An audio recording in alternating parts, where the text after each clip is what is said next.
Короче, бүгін пысықтығымызда осындай пончиктар жасап шығайын деп шештім. Осы пончиктарды формасын келтіріп алдым да қызып тұрған майға қосып қуырып алдым.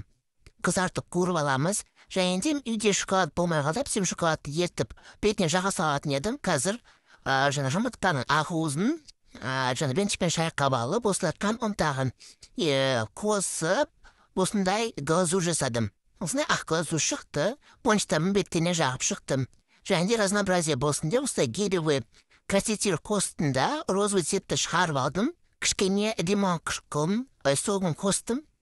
Және де араластырып, басқа пончиктарыма, қалған пончиктарыма осылай жағып шықтым. Бағалап жіберіңіздер, қалай болып шықты.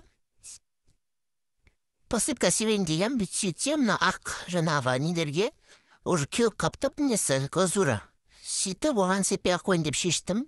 Розовый кепепті, соған жаңағы фисташковый